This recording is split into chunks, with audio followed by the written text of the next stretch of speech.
స్తుతులు స్తోత్రాలు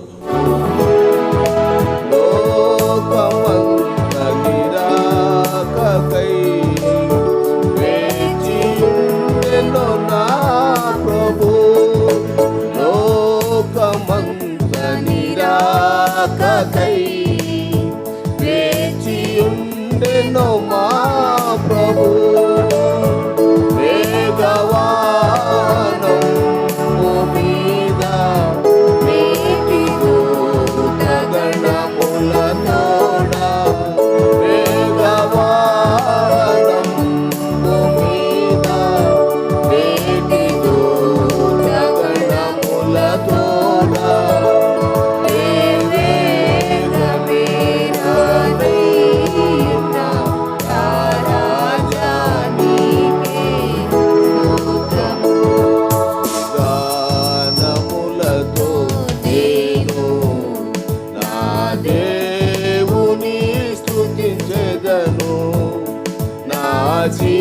జీవితమంతా ప్రభు కొరకై నిలజీవించెదను ప్రభు కొరకై నిలచెదను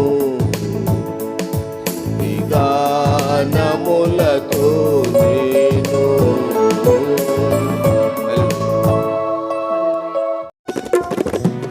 పరిశుద్ధతలో మహనీయుడవు నీ వంటి దేవుడు జగమున లేడు.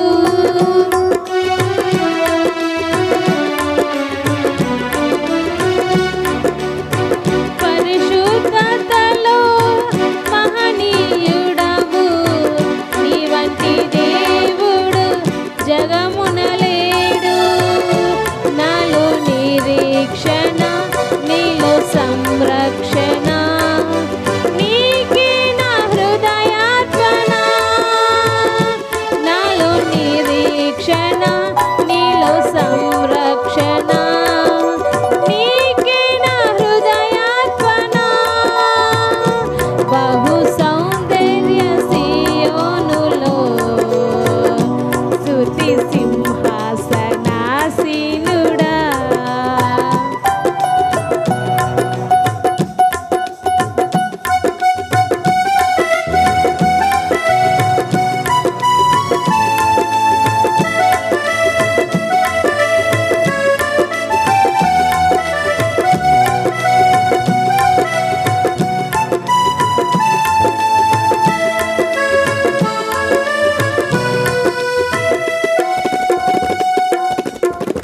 ఓటమి నీడలో క్షేమము లేక వేదన కలిగిన వేళలయందు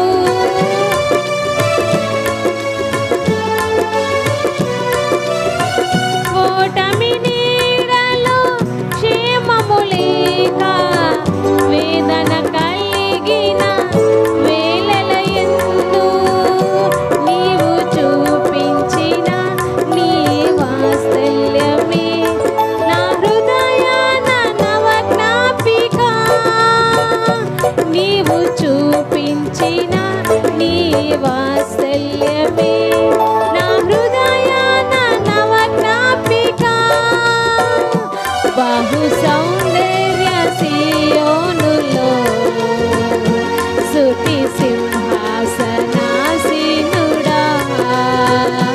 బహు సౌందర్య సియోనులో స్తుతి సింహాసనాసీనుడా.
దినములన్నిట ఎవ్వరు నీ ఎదుట నిలువలేరని యెహోషువతో నీ దినములన్నిట ఎవ్వరు నీ ఎదుట నిలువలేరని యెహోషువతో వాగ్దానము చేసినావు. వాగ్దాన భూమిలో చేర్చినావు. వాగ్దానము చేసినావు. వాగ్దాన భూమిలో చేర్చినావు. సర్వోన్నతుడా నీవే నాకు ఆశ్రయ దుర్గము.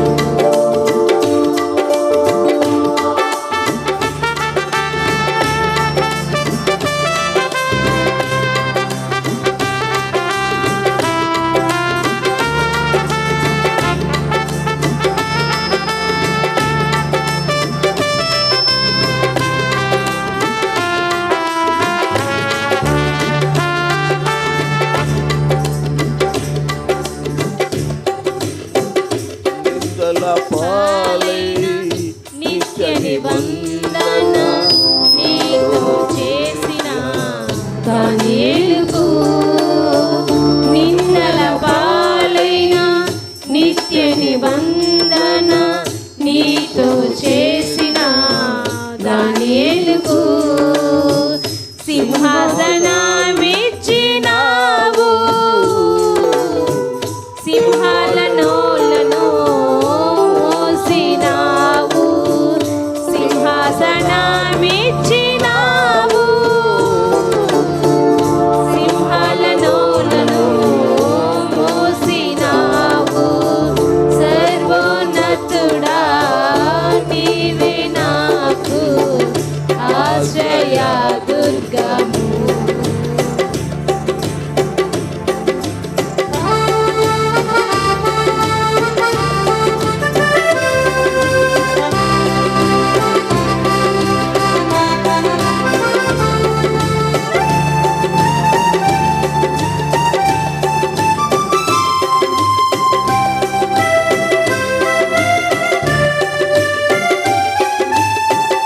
నీతి కిరీటము దర్శనముగా దర్శించిన పరిశుద్ధ పౌలుకు నీతి కిరీటము దర్శనముగా దర్శించిన పరిశుద్ధ పౌలుకు విశ్వాసము కాచినావు.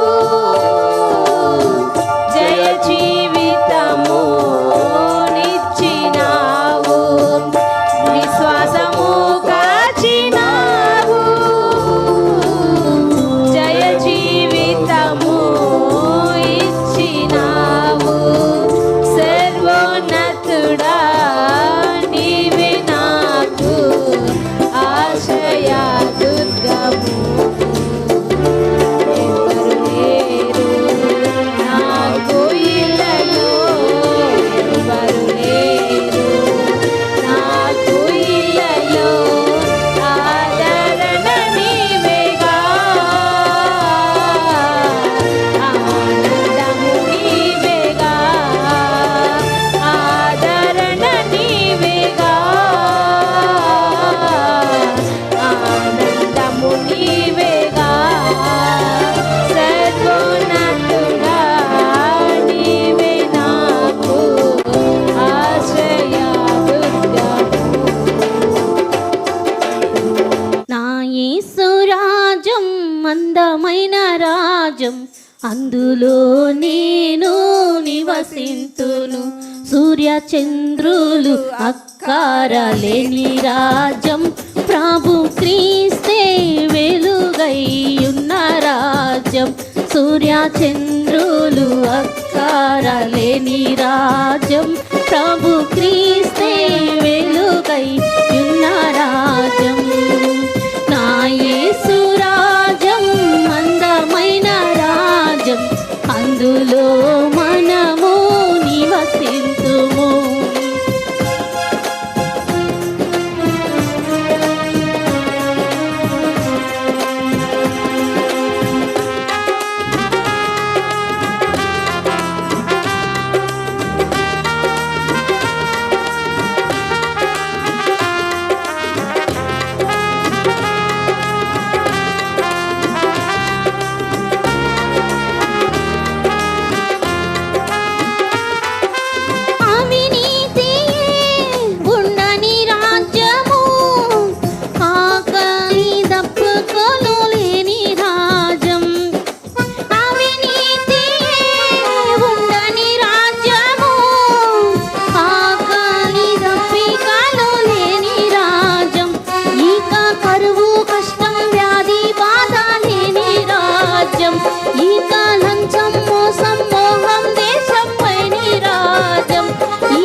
సర్వాధికారి మీకు స్తోత్రం స్తోత్రం స్తోత్రం దేవానైనా.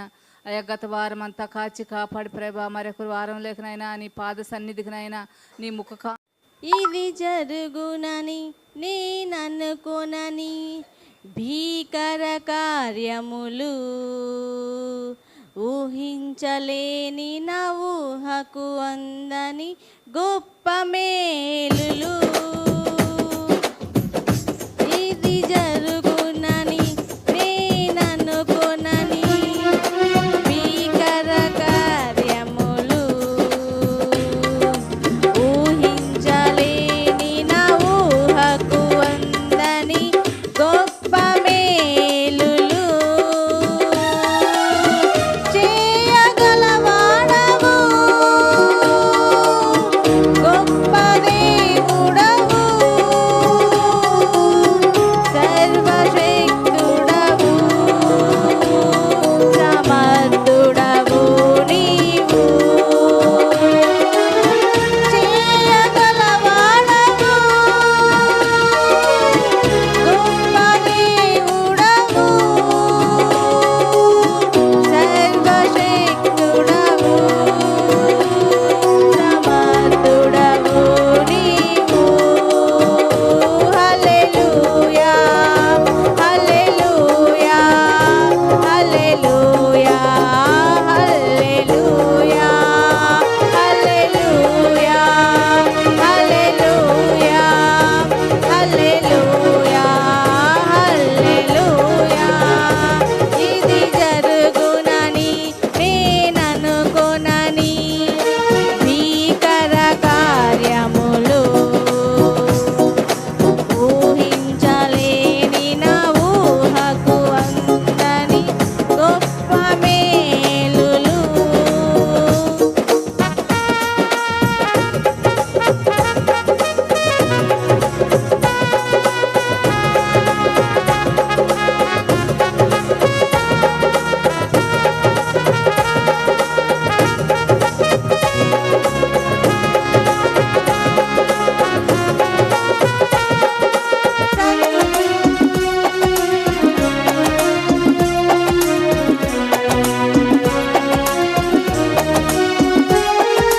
సంద్రమే రహదారిగా మారాయే మధురముగా, ఆకాశం ఆహారాన్నే కురిపించేదిగా. సంద్రమే రహదారిగా మారాయే మధురముగా, ఆకాశం ఆహారాన్నే కురిపించేదిగా. బండయే నీటిని రప్పించేదిగా, బండయే నీటిని రప్పించేదిగా. చేయగలవాడవు, గొప్ప దేవుడవు, సర్వశక్తుడవు, సమర్థుడవు నీవు. చేయగలవాడవు, గొప్ప దేవుడవు, సర్వశక్తుడవు, సమర్థుడవు నీవు. హల్లెలూయా హల్లెలూయా హల్లెలూయా హల్లెలూయా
గొప్ప మేలులు ఇది జరుగునని నేననుకొనని భీకర కార్యములు ఊహించలేని నా ఊహకు అందని గొప్ప మేలులు చేయగలవాడవు గొప్ప దేవుడవు సర్వశక్తుడవు సమర్థుడవు నీవు హల్లెలూయా హల్లెలూయా హల్లెలూయా హల్లెలూయా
13వ వచనం నుంచి 16 దాకా చదువు.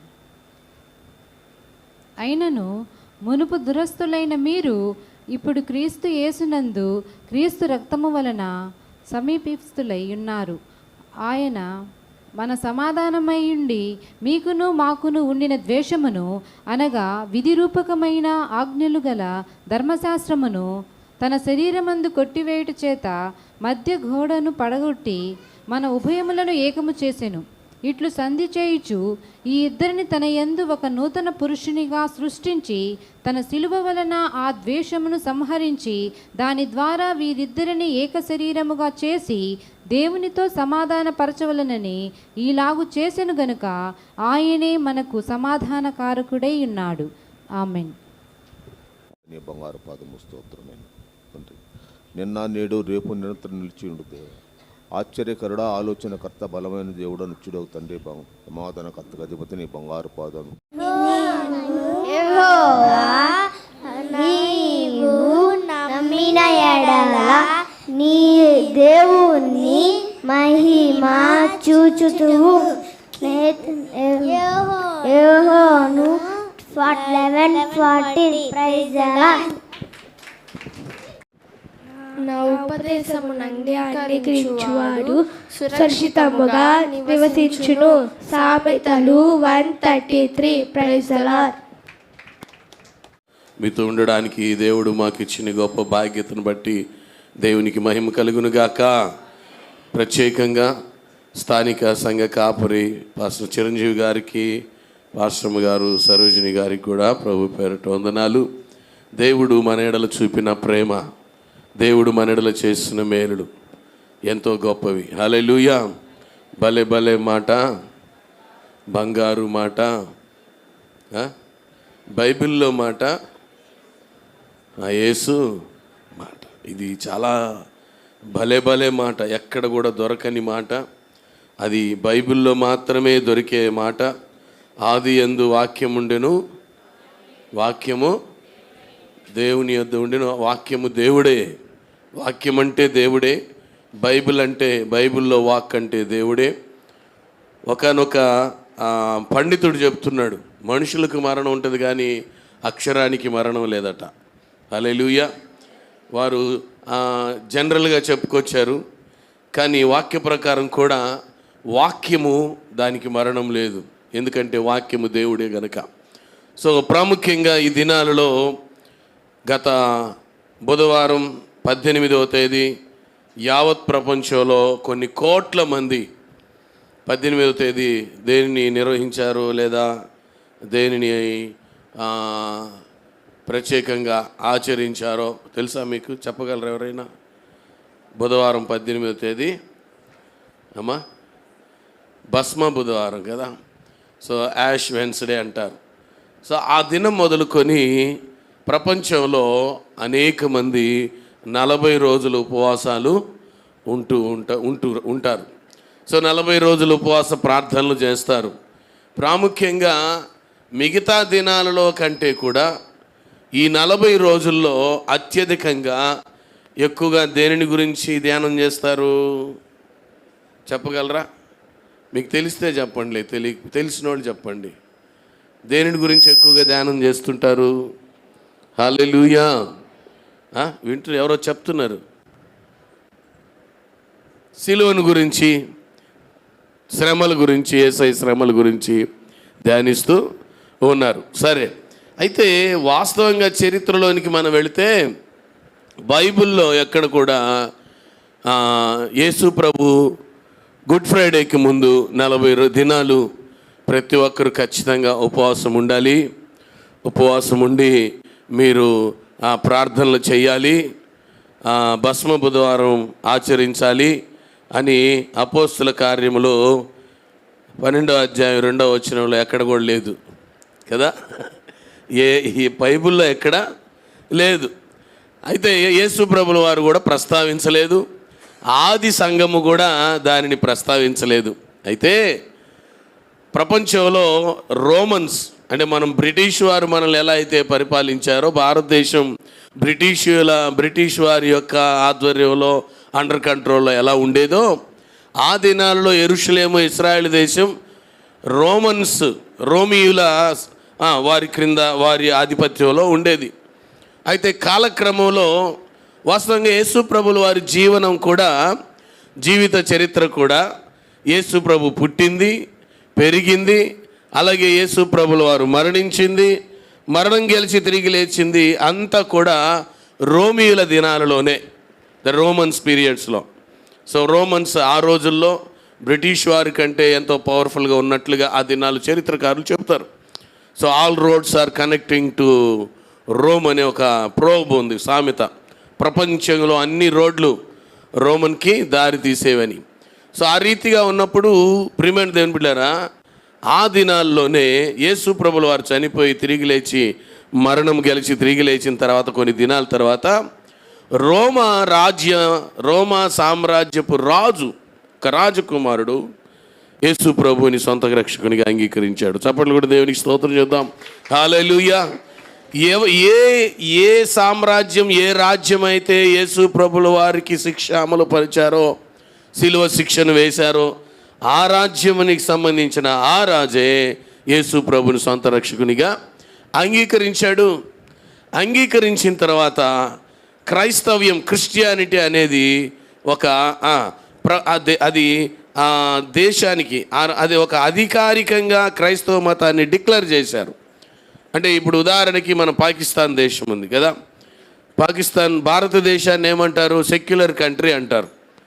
అంటే అన్ని మతాల సమ్మేళనం భారతదేశంలో. అన్ని మతాలకి సెక్యులర్ అంటే మీనింగ్లో డీలింకింగ్ విత్ ద రిలీజియన్ అనే ఆ మాట వాడతారు. అంటే మతానికి ప్రభుత్వానికి ఎటువంటి సంబంధము లేదు.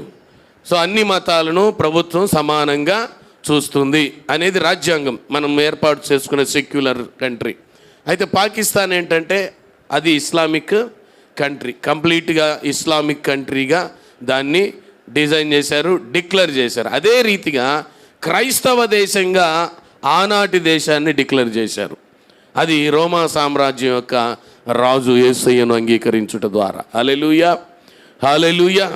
ఆ క్రమంలో ప్రియమైన దేవుని బిడ్డలారా, కొన్ని దినాల తర్వాత, కొన్ని సంవత్సరాల తర్వాత కొంతమంది మత పెద్దలందరూ కూడుకున్నారు, సంఘ పెద్దలందరూ కూడుకున్నారు. సో సంఘ పెద్దలు, మత పెద్దలు అందరూ కూడుకొని రోమాలో నైషియా అనే ప్రాంతంలో ఒక పెద్ద సభను నిర్వహించారు. ఆ సభలో కొన్ని ప్రతిపాదనలు, కొన్ని ఆదేశిక సూత్రాలు, డిక్రీస్ అంటారు. సో కొన్ని సూత్రాలు పెట్టారు. క్రైస్తవులు ఎలా ఉండాలి, క్రైస్తవులు ఏమేం చేయాలి, పరిశుద్ధంగా పవిత్రంగా జీవించడానికి ఎలా జీవించాలి అని చెబుతూ 25వ తేదీ, డిసెంబర్ 25వ తేదీ అందరూ ఏం చేయాలి? ఏం చేస్తారు తెలియదు, మర్చిపోయాం మనం. చెప్పండి. క్రిస్మస్ చేయాలి అని వాళ్ళే పెట్టారు. అప్పుడు తర్వాత గుడ్ ఫ్రైడే చేయాలి, ఈస్టర్ నిర్వహించాలి అని కొన్ని, అంటే ఇవన్నీ కూడా వారు కొన్ని ఆదేశిక సూత్రాల్లాగా పెట్టి అక్కడ ఇంచుమించుగా 13 సూత్రాలు ఉన్నాయి, 13 నియమ నిబంధనలు పెట్టారు. అందులో ఒకటి ఈ 40 రోజులు, హల్లెలూయా, 40 days, లెంట్ డేస్ అని, శ్రమల దినాలని. యాక్చువల్గా లెంట్ అంటే స్ప్రింగ్ కదా, చిగుర్చే కాలం అని చెబుతూ ఉంటారు. ఈ లెంట్ డేస్లో 40 దినాలు అందరూ కూడా యేసు ప్రభుల వారి యొక్క సిలువను మరి ఎక్కువగా ధ్యానించాలి అని చెప్పారు. ఇది వాస్తవంగా ఒక ఆచారంగా ప్రారంభించబడిన అది మన ఆత్మీయ జీవితానికి ఉపయోగపడుతుందంటారా లేదంటారా? 40 రోజులు ఉపవాసం ఉండి ప్రార్థన చేస్తే నష్టం ఏమైనా కలుగుతుందా? సో దానివల్ల ఒకవేళ ఆరోగ్యపరమైన ఇబ్బందులు ఉన్నవారు సంగతి పక్కన పెడితే, ఉపవాసం ఉండి ప్రార్థన చేయడం తప్పు అంటారా, ఒప్పు అంటారా? తెలిస్తే చెప్పండి గట్టిగా. ఎంతగా దేవుని సన్నిధిలో ప్రార్థన చేస్తే, ఎంతగా ఉపవాసం ఉండి ప్రార్థన చేస్తే అంతగా మనం ఆత్మీయ బలాన్ని పొందుకుంటాం. అబ్రహాం మొదలుకొని మోషే, చివరికి యేసు ప్రభుల వారు కూడా అనేక మంది 40 దినాలు ఉపవాసం ఉన్నవారే. హల్లెలూయా, హల్లెలూయా, హల్లెలూయా. అయితే ఈ దినాలలో ప్రియమైన దేవుని బిడ్డలారా, ఒక్కసారి మనము అందరూ ప్రపంచంలో, నేనేమంటానంటే ప్రపంచంలో ఇది ఇంతకు ముందు దినాల్లో కంటే కూడా లేదా ఈ 40 దినాల తర్వాత కంటే కూడా ప్రాముఖ్యంగా ఈ 40 దినాలలోనే ప్రపంచంలో కొన్ని కోట్ల మంది ఎక్కువగా ఉపవాసాలుండి ప్రార్థనలు చేస్తారు. ఎక్కువగా ఉపవాసాలుండి ప్రార్థనలు చేస్తారు. కొన్ని కోట్ల మంది ఉపవాసం ఉండి ప్రార్థన చేస్తున్నప్పుడు మనము కూడా ఉపవాసం ఉండి ప్రార్థన చేస్తే తప్పేమీ లేదు. పైగా అది మన ఆత్మీయ జీవితానికి ఎంతో బలము. హల్లెలూయా. వారితో కలిసి కొన్ని కోట్ల గొంతుకలతో కలిసి కొన్ని కోట్ల మంది ఆత్మీయులతో కలిసి మనము కూడా దేవుని ఆరాధించడం, కలువరి సిలువను గురించి ధ్యానించడం. హల్లెలూయా, హల్లెలూయా. ప్రియమైన దేవుని బిడ్డలారా, సిలువను ధ్యానించడం ఎంతో మంచిది. సిలువను ధ్యానించడం, సిలువను చూచు కొలది శిల సమానమైన సిలువయందే ముక్తి ఫలము చూచితిరా, సిలువయందే ముక్తి ఫలము చూచితిరా,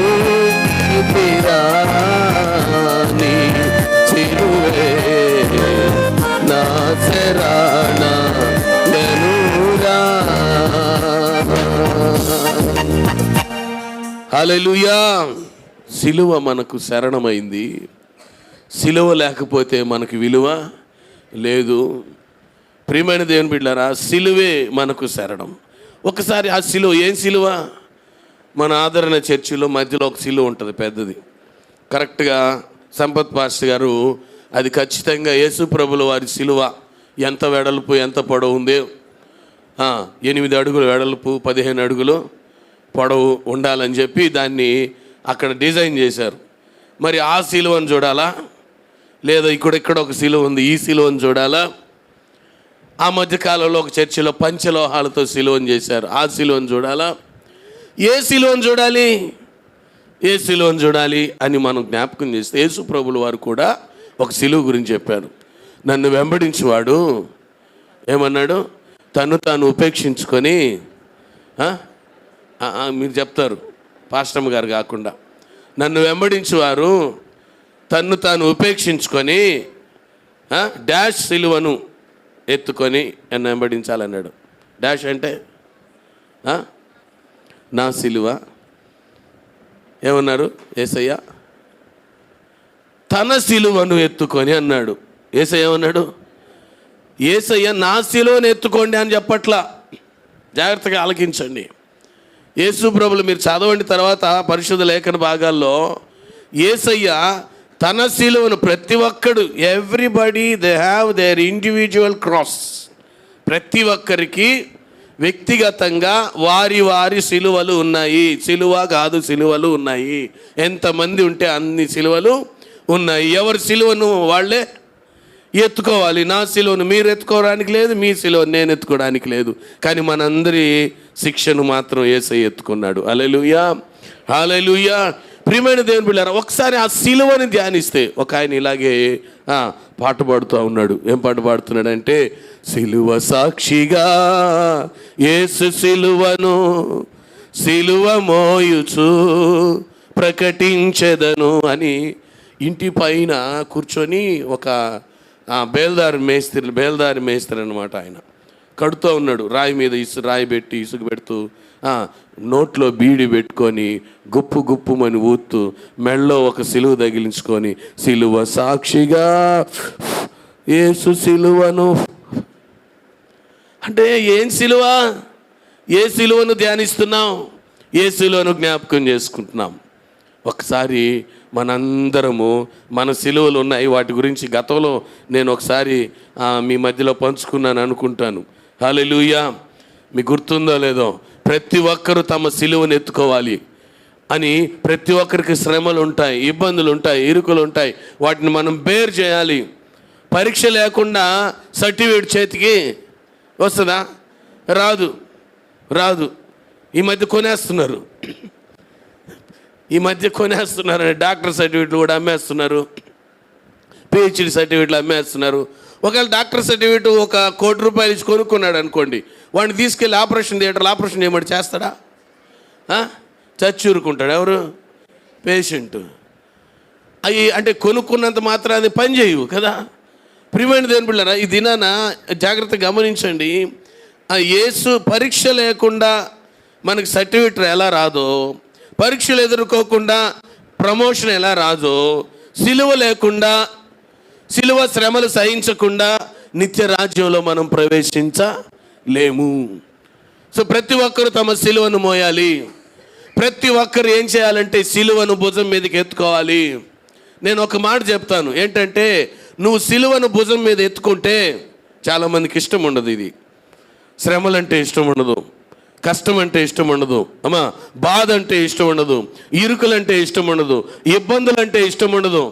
ఎవరైనా ఏమన్నా అన్నారంటే నన్ను ఎందుకు అనాలి వాళ్ళు కాళ్ళు చేతులు చెప్పండి ఇరిగిపోను అంటే ఇష్టం ఉండదు. పొగుడుతూ ఉండాలి, గాలి కొడతా ఉండాలి, డబ్బాలు కొడతా ఉండాలి కదా, అవైతే ఇష్టం. కానీ యేసయ్య ఏమన్నాడంటే, ఇదిగో నా సిలువను ఎత్తుకొని నన్ను వెంబడించాలంటాడు. పౌలు భక్తుడు అంటాడు, యేసు ప్రభుల వారు అనుభవించిన శ్రమల్లో కొంత పాలు నేను కూడా అనుభవించడానికి దేవుడు నాకు ఎంత భాగ్యం ఇచ్చాడు. హల్లెలూయా, హల్లెలూయా, హల్లెలూయా. యేసన్న గారు ఒక పాట రాశాడు చక్కగా.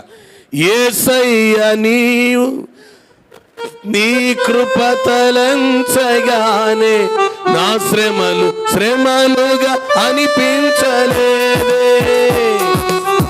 మన శ్రమలుగా అనిపించవట. యేసయ్య శ్రమలు తలుచుకుంటే, యేసయ్య కృపను తలుచుకుంటే, ఇంకో పాస్టర్ గారు క్షమించాలి, యేసయ్య శ్రమలను యేసయ్య కృపను ఒకసారి ఆలోచిస్తే మన శ్రమలెంత స్వల్పం కదా. పడదాం అందరు కలిసి. యేసయ్య నీ కృప తలంచగానే నా శ్రమలు శ్రమలుగా అనిపించలేదే. యేసయ్య నీ కృప తలంచగానే నా శ్రమలు శ్రమలుగా అనిపించలేదే. నీవు నాకిచ్చే మహిమ ఎదుట ఇవి ఎన్నదగినవి కావే. నీవు నాకిచ్చే మహిమ ఎదుట ఇవి ఎన్నదగినవి కావే. సుగుణాల సంపన్నుడా, స్తుతిగానాల వారసుడా, జీవింతును నిత్యము నీ నీడలో ఆస్వాదింతును నీ మాటల మకరందము. హల్లెలూయా. యేసయ్య శ్రమను తలంచుకున్నప్పుడు ఆ శ్రమల ముందు మన శ్రమ ఎంత? యేసయ్య మనకివ్వబోయే ఆ నిత్యత్వ మహిమను తలుచుకున్నప్పుడు ఆ మహిమ, ఆ మహామహిమ, ఆ నిత్య రాజ్యం ఆనందాన్ని తలుచుకున్నప్పుడు ఈ శ్రమలు ఎన్నదగినవి ఎంచదగినవి. ఆఫ్టర్ ఆల్ ప్రియమైన దేవుని బిడ్డలారా, నేను గతంలో నేను చెబుతున్న మాట ఏంటంటే, ఎప్పుడైతే సిలువ నీ భుజం మీద ఉంటుందో, అందరూ వినాలి ఈ మాట, సిలువని ఎవరైతే మోస్తారో అంటే శ్రమలు, కష్టాలు, బాధలు, ఇబ్బందుల్ని ఎవరైతే బేర్ చేస్తారో, చాలామంది ఎస్కేప్ అవుతారు, తప్పించుకోవడానికి ప్రయత్నం చేస్తారు. తప్పించుకోవద్దు, వాటిని భరించండి. తప్పించుకున్నాడు ఏంటి? డబ్బులు ఇచ్చి సర్టిఫికేట్ కొనుక్కున్నాడు, ఆపరేషన్ చేయలేడు, చంపేస్తాడు చాలామందిని. తప్పించుకోకుండా వాటిని భరించిన వాడు, ఫేస్ చేసిన వాడు, ఎవరైతే యేసయ్య కలువరి తమ ఇండివిజువల్ క్రాసెస్ కదా, ప్రతి ఒక్కరికి ఎవరి సిలువను వాళ్ళు ఎత్తుకుంటే, ఆ శ్రమలు భరిస్తే, ఆ శ్రమలు భుజం మీదకి ఎట్టుకుంటే, సిలువ నీ భుజం మీద ఉన్నన్ని దినాలు అపవాది నీ కాళ్ళ కింద ఉంటాడు. వింటున్నారా? సిలువ నీ భుజం మీద ఉన్నన్ని దినాలు సాతానుడు ఎక్కడుంటాడు? నీ కాళ్ళ కింద ఉంటాడు. సిలువను నువ్వు దించితే వాడి కాళ్ళ కిందకు నువ్వు వెళ్ళాల్సి వస్తుంది. కాబట్టి ప్రతి ఒక్కరికి సిలువ కావాలంటారా వద్దంటారా? వాడి కాళ్ళ కిందకు పోతారా? వాడిని మీ కాళ్ళ కింద పెడతారా? మనం వాడిని కాళ్ళతో తొక్కాలి. హల్లెలూయా, హల్లెలూయా. అయితే ఒక మాట మనం చదువుకుందాం ప్రియులారా. మీరు చదవబడిన లేఖన భాగంలో అపోస్తలుడైన పౌలు ఎఫెసీయులకు రాసిన పత్రిక 2వ అధ్యాయం 15వ వచనం 16వ వచనంలో మనం చూస్తే అక్కడ ఒక చక్కటి మాట 16వ వచనంలో ఉంది. తన సిలువ వలన ఆ ద్వేషమును సంహరించి దాని ద్వారా వీరిద్దరిని ఏక శరీరముగా చేసి దేవునితో సమాధానపరచవలనని ఇలాగు చేసిన గనుక ఆయనయే మనకు సమాధానకారకుడై ఉన్నాడు. ఇక్కడ ఒక మాట మీరు జ్ఞాపకం పెట్టుకోవాలి. సిలువ వలన, చెప్దాం అందరం, మాటలు వచ్చిన వాళ్ళు చెప్పండి. సిలువ వలన. మళ్ళీ ఒకసారి చెప్పనోళ్ళు కూడా. సో ప్రజాస్వామ్యం అంటే by the people, for the people, of the people అని, దట్ ఈస్ డెమోక్రసీ అంటారు. ప్రజల చేత ప్రజల కొరకు పరిపాలింపబడేది. ఎవరు లేరా సోషల్ భారతీయులు కదా, ప్రజాస్వామ్యం కదా. అలాగే ప్రజల చేత పరిపాలింపబడే ప్రజాస్వామ్యం అయితే సిలువ చేత, సిలువ వలన, సిలువ చేత, ఇప్పుడే మనం అనుకున్నాం సిలువ లేకపోతే మనకు విలువ లేదు, సిలువే మనకు శరణం, సిలువ వలనే మనకు నిత్య జీవం. ఏమైంది సిలువ వలన? ఏం జరిగింది సిలువ వలన? సిలువ వలన ఏం జరిగిందంటే జాగ్రత్తగా ఆలకించండి. ఒకప్పుడు ప్రియమైన దేవుని బిడ్డలారా, ఏదేను తోటలో దేవుడు మానవుని సృజించినప్పుడు మానవునికి ఆయన సంతోషములు, సర్వ విధములైన సకల విధములైన దైవ ఆశీర్వాదాలన్నీ ఇచ్చాడు. దైవ ఆశీర్వాదాలన్నీ ఇచ్చాడు. అక్కడ ఎలా ఉండేది? ఒకసారి ఏదేను తోటకి వెళ్దాం అందరం. ఏదేను తోటలో ఎలా ఉంది అంటే, ప్రియమైన దేవుని బిడ్డలారా, ఆయన 5 దినాలు సృష్టినంతని సృష్టించి 6వ దినాన మానవుని సృజించి, ఆ మానవుని సృజించినప్పుడు దేవుడు మట్టి బొమ్మలో తన జీవవాయువును ఊదినప్పుడు దానికి ముందు దేవుడు ఏమనుకున్నాడు? మన పోలిక చొప్పున మన స్వరూపంలో నరుని, అనగా దేవుని స్వరూపంలో, దేవుని రూపంలో, దేవుని లక్షణాలతో కూడిన ఒక మానవుణ్ణి దేవుడు సృజించాడు. సృజించిన తర్వాత ప్రియమైన దేవుని బిడ్డలారా, మీరు ఒకసారి లూకాసు వార్తలో చదవనక్కర్లేదు, కానీ లూకాసు వార్తలో అక్కడ వంశావళి ఉంటుంది. ఆ వంశావళిలో వరుసగా అబ్రాహాము, ఇస్సాకును కనును అన్నట్లుగా అన్నీ రాస్తూ కయ్యూను మొదలుకొని యేసు ప్రభు అందరి గురించి రాస్తూ ఆదాము గురించి ఏమంటాడంటే, ఆదాము దేవుని కుమారుడు అంటాడు. హల్లెలూయా, హల్లెలూయా. ఆదాము ఎవరి కుమారుడు అంట? దేవుని కుమారుడు. ఆదాము దేవుని కుమారుడుగా పుట్టాడు. ఇప్పుడు నేను మా నాన్న పేరు మత్తయ్య గారు, మాథ్యూస్ ఆర్నాల్డ్ పునీతం. అంటే మా నాన్నగారి యొక్క రక్తం, మా నాన్నగారి అంటే ఇప్పుడు అప్పుడప్పుడు అంటుంటారు కదా, ఆ వంశము, అది ఇంటి పేరు, ఆ వంటి పేరు, ఆ రక్తము అంటే నాన్నగారి లక్షణాలు, నాన్నగారి వారసత్వం, నాన్నగారి ఆశీర్వాదం, నాన్నగారికి ఉన్నవన్నీ బిడ్డకి వర్తిస్తాయంటారా, రావంటారా? వారసత్వం ఉంటుందా ఉండదా? ఈ మాట చెప్పాలి అందరూ. వారసత్వం ఉంటుందా ఉండదా? దేవుడు వారసత్వాన్ని ఆదాముకి ఇచ్చాడు, దైవ వారసత్వం. హల్లెలూయా. ఏ వారసత్వం? దైవ వారసత్వాన్ని ఇచ్చాడు. ఇచ్చిన తర్వాత అంతేకాదు, దేవుడు ఎంత చక్కగా వారు చూడండి, వారు వ్యవసాయం చేయకుండానే అలా వెళ్తున్నారు, ఇలా వెళ్తున్నారు. అక్కడికి వెళ్ళి ఒక పండు, ఇక్కడికి వెళ్ళి ఒక కాయ కోసుకొని ఆనందంగా తింటూ త్రాగుతూ భార్యాభర్తలు సంతోషంగా ఆనందంగా జీవనాన్ని గడుపుతున్నారు. సాయంత్రం అయితే చాలు, చల్లపూట రాగానే పరిగెత్తుకుంటూ డాడీ అని డాడీ దగ్గరికి వచ్చేవాళ్ళు, నాన్నగారు వచ్చేవాళ్ళు, పరమ తండ్రి వచ్చేవాడు. హల్లెలూయా. ఎవ్రీడే అక్కడ రాయబడిన మాట ఏంటంటే చల్లపూట. ఏ పూట? చల్లపూట పరమ తండ్రి అయిన దేవుడు తన బిడ్డలైన ఆదామవ్వల దగ్గరికి వచ్చేవాడు. అమ్మ నాకు జాగ్రత్తగా వినండి. ఒక ఇంటిలో తల్లి, తండ్రి, బిడ్డలు నలుగురు కూర్చొని కదా, ఒక్కోసారి బిడ్డలు అమ్మ ఉంటుంది, తర్వాత 2 బిడ్డలు 3 బిడ్డలను కూర్చోబెట్టుకొని అన్నీ మాట్లాడుకుంటూ ఉంటూ సడన్గా నాన్న డ్యూటీ నుంచి వస్తాడు. డ్యూటీ నుంచి నాన్నగారు రాగానే పిల్లలు ఏం చేస్తారు? డాడీ అంట పరిగెత్తుకుంటా వెళ్తాడు. అప్పుడు ఏమంటాడు నాన్నగారు? అంటాడా? కొంతమంది అంటారులే, కానీ ఈ డాడీ అలా అంటాడు. డాడీ కాదు, ఆయన ఆత్రంగా పిల్లల్ని పట్టుకొని ఆ పిల్లల్ని పట్టుకొని ఎత్తుకొని ముద్దాడి తర్వాత ఆయన ఏం అప్పలు తెచ్చాడో అవన్నీ కూడా వాళ్ళకి ఇస్తాడు. ఇలాగే ఇంతకంటే మధురంగా, ఇంతకంటే సంతోషంగా ప్రతిరోజు చల్లపూట పరమ తండ్రి అయిన దేవుడు ఆదామవ్వలు కలుసుకొని మాట్లాడేవారు. వారు సంతోషంగా ఆనందంగా గడిపేవారు. హల్లెలూయా, హల్లెలూయా. ప్రియమైన దేవుని బిడ్డలారా, అక్కడ ఎంతో ఆనందం ఉంది, ఎక్కడో ఎంతో సంతోషం ఉంది, దైవ సంబంధమైన వారసత్వం ఉంది. అయితే ఎప్పుడైతే ఆదాము పాపం చేశాడో, చెయ్యకూడనిది చేశాడో, చెయ్యొద్దన్నది చేశాడో, ఏమైంది చూడండి. ఒకటి, ఆజ్ఞను ధిక్కరించాడు, దేవుణ్ణి అనుమానించాడు. మూడవది, ఇంకా గొప్పవాడు కావాలనుకున్నాడు. అసలు విషయం ఏంటంటే ఆల్రెడీ ఆయన గొప్పవాడే. ఎవరు? ఆదాము, దేవుని కుమారుడు కదా. ఇప్పుడే మనం చెప్పుకున్నాం, దైవ సంబంధమైన వారసత్వము కలిగిన వాడు. దైవ సంబంధమైన వారసత్వం కలిగిన ఆ ఆదాము ఎందుకో వాడు చెప్పుడు మాటలు విని ఏంటంట, అమ్మ వింటున్నారు కదా, దేవునికి స్తోత్రం, హల్లెలూయా. ఏం మాటలు విన్నారు?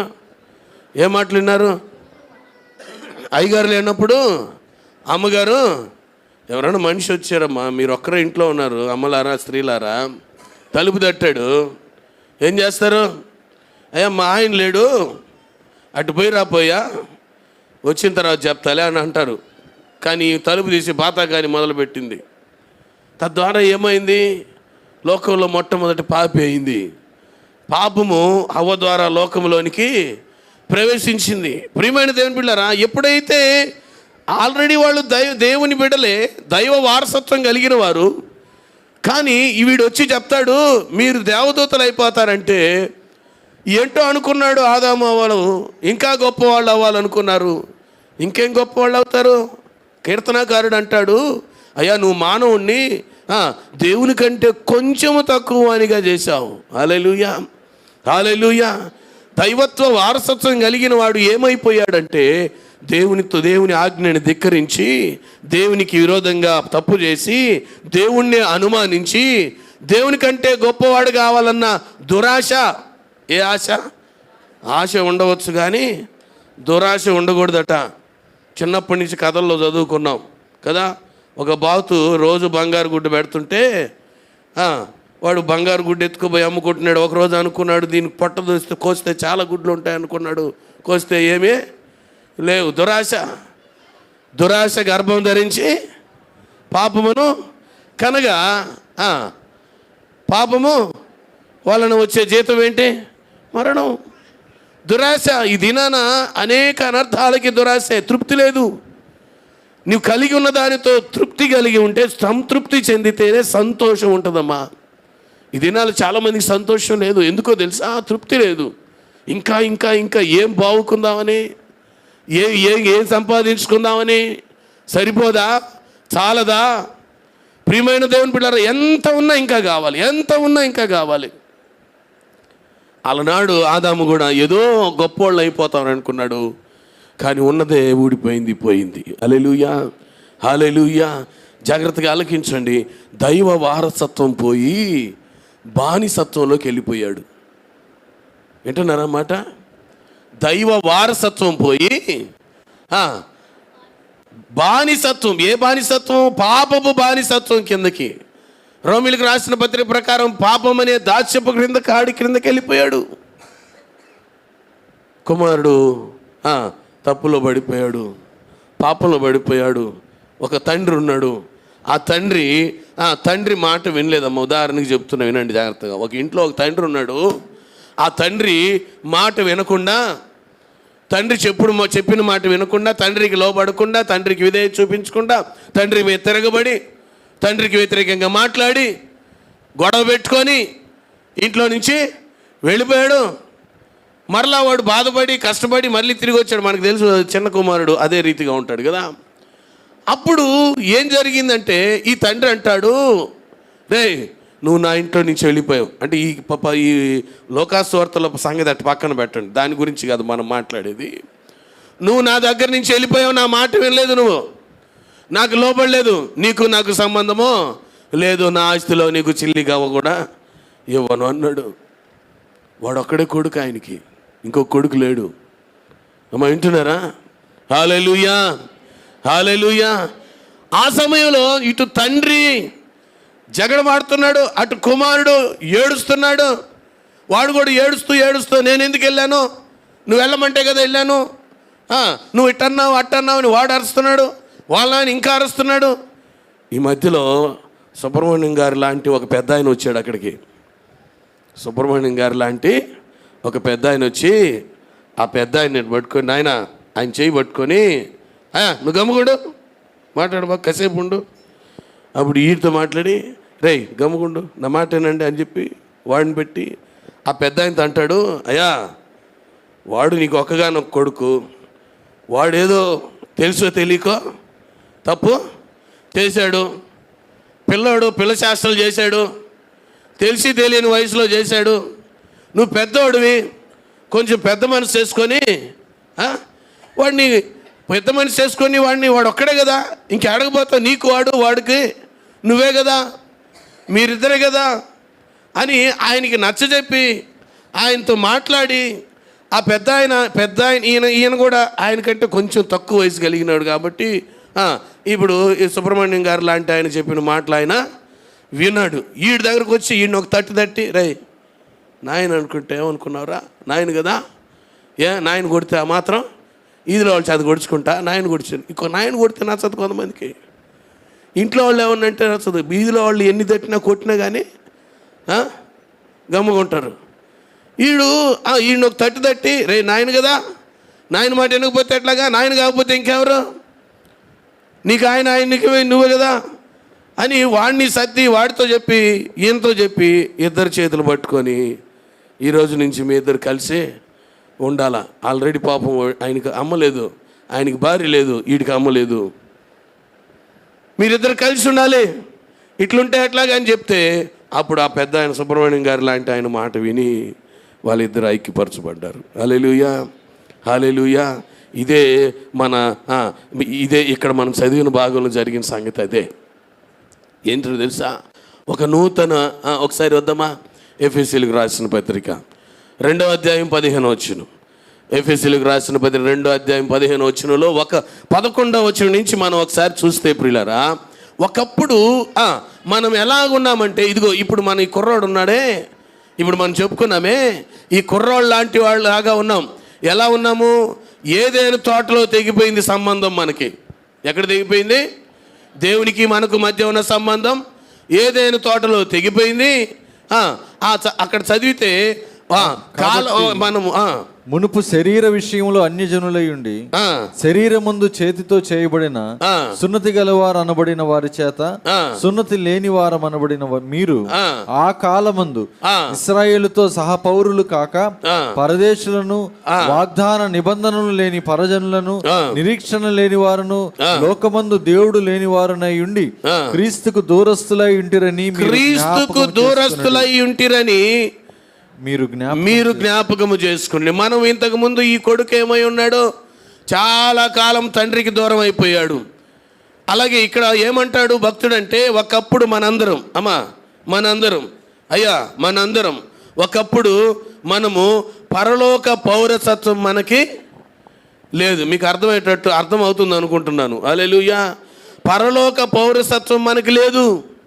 ఇంకా మనము పరాయి వాళ్ళంగా ఉన్నాం. పరలోక వారసత్వం లేదు, పరలోక పౌరసత్వం లేదు, పరాయి వాళ్ళగా ఉన్నాం. దేవుని వాగ్దానం మనకు లేదు, పరాయి జనులంగా ఉన్నాం. నిరీక్షణ లేదు, లోకమందు నిజమైన దేవుడు మనకు లేడు. మా ముత్తాతలు కూడా విగ్రహారాధికులే. ఒకానొక సమయంలో నేను దేవుని స్తుతించా. ఏమనంటే, మా తాతగారు జాన్ పాపయ్య గారు వారు నిజమైన దేవుణ్ణి తెలుసుకున్నారు. ప్రభువా, మా తాతలు నిజమైన దేవుణ్ణి తెలుసుకున్నందుకై నీకు స్తోత్రాలు. వాళ్ళు తెలుసుకోకపోతే ఆ తరువాత మా నాన్నగారు, ఆ తరువాత మేము దేవుళ్ళు ఉండేవాళ్ళమో కాదో మాకు తెలీదు. మా పితరులు మా ఎడల నువ్వు చేసిన కార్యాన్ని బట్టి నీకు స్తోత్రం. హల్లెలూయా, దావీదు స్తుతించాడు పితరులను బట్టి. అలాగే ప్రియమైన దేవుని బిడ్డలారా, ఒకప్పుడు మనము దేవునికి దూరస్థులంగా ఉన్నాం, నిరీక్షణ లేదు, పరాయి వాళ్ళము, పరలోక పౌరసత్వం లేదు, దేవునికి అలాంటి పరిస్థితుల్లో ఉన్న మనలను ఆయన ఏం చేశాడు? మన సమాధానమై ఇక్కడికి వద్దాం. ఇప్పుడు మనం ఇప్పుడు ఇందాక చెప్పుకున్నాం కదా. ఉదాహరణకి ఏం చెప్పుకున్నాం? ఇక్కడ పెద్ద ఆయన ఉన్నాడు, ఇక్కడ కుర్రోడు ఉన్నాడు. ఈ కుర్రోడికి పెద్ద ఆయనకి మధ్యలో ఎవరు నిలబడ్డారు? సుబ్రహ్మణ్యం గారు లాంటి గారు నిలబడ్డారు. నిలబడి ఏం చేశారు? వాళ్ళిద్దరిని ఐక్యపరిచారు. హల్లెలూయా, హల్లెలూయా. ఇప్పుడు చదువుదాం 14వ వచనం, 15వ వచనం. ఇట్లు సంధి చేయుచు ఈ ఇద్దరిని తన యందు ఒక్క నూతన పురుషునిగా సృష్టించి. హల్లెలూయా, హల్లెలూయా. ఏంటంటే ఒక్క నూతన పురుషునిగా అంటే ఒకప్పుడు ఇంతకుముందు వీడి పాత స్వభావం వేరు. ఆయన ఏమంటాడు? వాడికి నాకు సంబంధం లేదంటాడు. వాడు తప్పు చేశాడు, వాడికి నాకు సంబంధము లేదంటాడు. ఈడేమంటాడు? నీకే అంతుంటే నాకేమి, నేను కూడా నీ దగ్గరికి రాను, నేను బయటికి పోయి ఆడకైనా బతుకుతాను అంటాడు. అప్పుడు మధ్యలో ఈ పెద్ద ఆయన వచ్చి ఏమన్నాడు? వాళ్ళిద్దరిని కలిపి ఈయన ఒక తట్టు తట్టి ఆయనకు ఒక మాట చెప్పి ఇద్దరిని కూడా సంధి చేశాడు. 15వ వచనంలో ఇట్లు సంధి చేయుచు ఈ ఇద్దరిని తన యందు ఒక్క నూతన పురుషునిగా సృష్టించి. ఇంగ్లీష్లో ఒక మాట ఉంది, వన్ న్యూ మ్యాన్ అనే మాట. ఒక క్రొత్త మనిషి, కొత్త నూతన స్వభావం, నూతన పురుషుడు. ఇక్కడ ఇంకొక మాట మీకు జ్ఞాపకం చేస్తాను. రోమిలకు రాసిన పత్రిక చదవనక్కర్లేదు, కానీ అక్కడ మొదటి ఆదాము, కడపటి ఆదాము అని 2 మాటలు ఉంటాయి. మొదటి ఆదాము, కడపటి ఆదాము. ఒక మనిషిని ద్వారా లోకంలోనికి పాపం వచ్చింది. ఆయన మొదటి ఆదాము. ఎవరు మొదటి ఆదాము? మొదటి ఆదామే, ఆదాము ఆయనే. ఆదాము అవ్వలు, ఆయన ద్వారా లోకంలోనికి పాపం వచ్చింది. కడపటి ఆదాము అని యేసు ప్రభుని గురించి చెప్పారు. యేసు ప్రభుల వారు కడపటి ఆదాము ద్వారా వచ్చి ఒక మనుషుని ద్వారా లోకంలోనికి పాపం ఎలా వచ్చిందో అదే రీతిగా ఒక మనుషుని ద్వారా లోకంలోనికి నిత్య జీవం వచ్చింది. ఆ ఒక్క మనుషుని ద్వారా ఉచితముగా మానవులందరూ నీతిమంతులుగా తీర్చబడ్డారు. ఎందుకంటే ఆ ఒక్క మనిషి ఏం చేశాడు? ఆ నూతన పురుషుడు అంటే ఇదిగో ఇటు మానవులకి అటు దేవునికి మధ్యలో నిలబడ్డాడు. మానవునికి దేవునికి మధ్యలో నిలబడి, ప్రియమైన దేవుని బిడ్డలారా, ఆయన కలువరి శిలువలో తన్ను తాను సమర్పించుకొని ఆయన శిలువలో త్యాగమయ్యాడు, యాగమయ్యాడు, బలి యాగమయ్యాడు. శిలువలో నీ కొరకు నా కొరకై త్యాగమైపోయాడు, నీ కొరకు నా కొరకు యాగమయ్యాడు, బలియాగమయ్యాడు. సర్వమానవాళి పాప పరిహారార్థం తన రక్తమంతటిని చిందించాడు. హల్లెలూయా. చప్పట్లు కొట్టి దేవునికి స్తోత్రం చేద్దాం. హల్లెలూయా, హల్లెలూయా. అంటే దేవునికి మానవునికి మధ్య ఉన్న 14వ వచనంలో ఒక మాట ఉంది. 14వ వచనం, ఆయన మన సమాధానమయ్యుండి మీకును మాకును ఉండిన ద్వేషమును అనగా విధి రూపకమైన ఆజ్ఞలు గల ధర్మశాస్త్రమును తన శరీరమందు కొట్టివేట చేత మధ్య గోడను పడగొట్టి మన ఉభయులను ఏకము చేసెను. హల్లెలూయా. ప్రియమైన దేవుని బిడ్డలారా, అటు ఇశ్రాయేలీయులను పౌరులను మనలను ఏకం చేశాడు. ఇంకొక విధంగా చూస్తే తండ్రి అయిన దేవుని మానవుల్ని ఇద్దరిని కూడా ఆయన ఏం చేశాడు? కలువరి శిలువ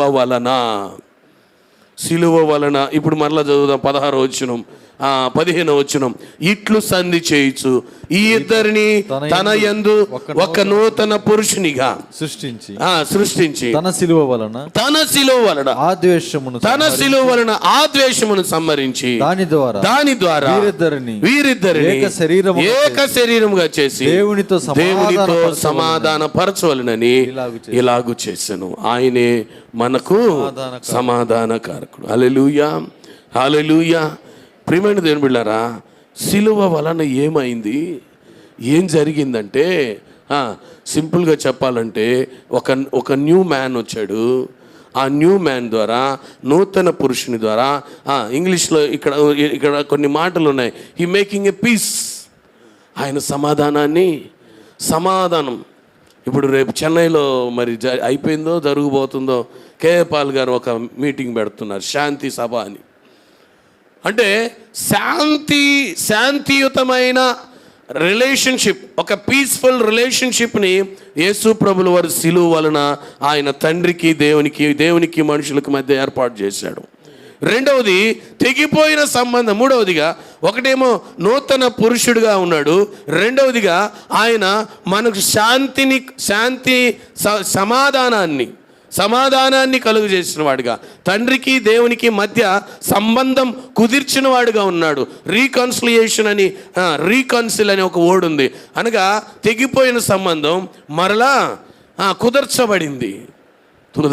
యేసు ప్రభుల వారు ఈ భూమి మీదకి రాకపోతే, యేసయ్య కలువరి శిలువలో మరణించకపోతే, ప్రియమైన దేవుని బిడ్డలారా, మనకి తండ్రికి సంబంధం కుదిరేదే కాదు, ఉండేదే కాదు. నేరుగా మనం నరకానికి వెళ్ళవలసిందే. ఈ నూతన పురుషుడు రావడం, సమాధానపరచడం, తిరిగి సంబంధాన్ని పునరుద్ధీకరించడం, రీస్టోరేషన్ అంటారు. ఇదంతా దేని వల్ల కలిగింది? ఎలా కలిగిందంటే through the cross, by the cross, సిలువ వలన. ఇంకొక మాట చెప్పి నేను ముగిస్తాను ప్రియులారా. అక్కడ ఏదేను తోటలో దైవ వారసత్వాన్ని మనం కోల్పోయాం. కానీ దైవ వారసత్వం కోల్పోయి పాపము సాతాను యొక్క బానిసత్వంలోకి మనం వెళ్ళిపోయాం. అయితే కలువరి సిలువ ద్వారా మరలా యేసయ్యతో, దేవాది దేవునితో మనకు సంబంధం కుదర్చబడింది. సిలువ అనగానే చాలామంది ఏమనుకుంటారంటే, ఎప్పుడైనా మీరు మీ గృహాల్లో సిలువ పెట్టుకోవడానికి ప్రయత్నం చేస్తే చాలామంది ఇళ్లలో సిలువ పెట్టుకోరు కదా, తెలుసా మీకు? కొంతమంది పెట్టుకుంటారు, కొంతమంది, ఎక్కువ మంది వద్దంటారు. ఎందుకు వద్దంటారు తెలిస్తే చెప్పండి. సిలువ అంటే శ్రమలంట, సిలువ అంటే కష్టాలు అంటే ఇవే తెలుసు మనకి. సిలువలో శ్రమలు పడ్డాడు, కష్టాలు పడ్డాడు, బాధలు పడ్డాడు, సిలువలో గాయాలు ఉన్నాయి, సిలువలో హింస ఉంది, సిలువలో రక్తసిక్తమైన శరీరం ఉంది. ఇవే తెలుసు మనకి. ఎప్పుడు నెగిటివ్ మీదే ఎక్కువ. నెగిటివ్ని ఏమంటారు తెలుగులో? నెగిటివ్ పాజిటివ్ని ఎప్పుడు కూడా వ్యతిరేకంగానే ఆలోచిస్తాం, కానీ పాజిటివ్గా అనుకూలంగా ఎక్కువ మనం ఆలోచించాం కదా. సిలువ అనగానే శ్రమ, కష్టం, బాధ, గాయాలు, హింస అంటారు. ఇంకో సంగతి చెప్పనా? కేవలం శ్రమలు, కష్టాలు, బాధలు, గాయాలే కాదు. సిలువలో ఒక పీస్ కవెనెంట్ ఉంది, ఒక శాంతియుతమైన ఒప్పందం, నిబంధన కలిగింది. హల్లెలూయా. సిలువ లేకపోతే తండ్రికి మనకు సంబంధం లేదు కదా. సిలువలో ప్రియమైన దేవుని బిడ్డలారా, తెగిపోయిన సంబంధం మరలా కుదర్చబడింది. సిలువలో మనకు ఒకప్పుడు మనము బానిసత్వంలో ఉన్న వాళ్ళకి ఏమైంది? స్వతంత్రం కలిగింది. కలువరి సిలువలో యేసు ప్రభుల వారు మరణించడం ద్వారా పాపము నుండి, శాపము నుండి, నిత్య నరకము నుండి మనకు స్వేచ్ఛ, స్వతంత్రం, విడుదల లభించింది. ప్రియమైన దేవుని బిడ్డలారా, సిలువలో ఏమైందో తెలుసా? ఇదిగో కొలసీలకు రాసిన ప్రకారంగా చదవనక్కర్లేదు, కానీ ప్రియమైన దేవుని బిడ్డలారా, మన యొక్క పాపముల చిట్ట అంతా కూడా, ఒక విధంగా చెప్పాలంటే అర్థం వేరుపోలాం, మన పాపముల చిట్ట ఉందే, ఇదంతా సిలువ మేకులకి దిగగొట్టబడిందంట. హల్లెలూయా. చప్పట్లు కొడదాం ఒకసారి. హల్లెలూయా. నీ పాపాలు, నా పాపాలు అన్నీ ఒక ప్రామిసరీ నోట్లో రాసినట్టుగా రాసి వాటిని వేసి ఏం చేశాడు? సిలువకు మేకులకి కొట్టేశాడు.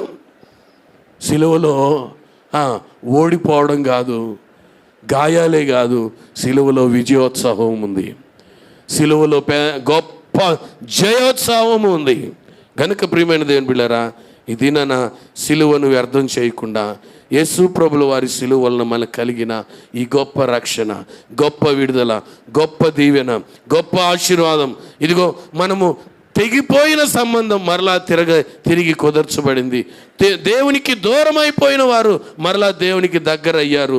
ఇదిగో పోయిందనుకున్న నిత్యరాజ్యం మరలా తిరిగి వచ్చింది. ఇంకొక మాటలు చెప్పాలంటే, ఏదైనా తోటలో ఆదాముకు దేవుడు ఎన్ని దైవ సంబంధమైన ఆశీర్వాదాలు ఇచ్చాడో అవన్నీ కూడా సిలువ వలన మనకు మరలా అనుగ్రహించబడ్డాయి.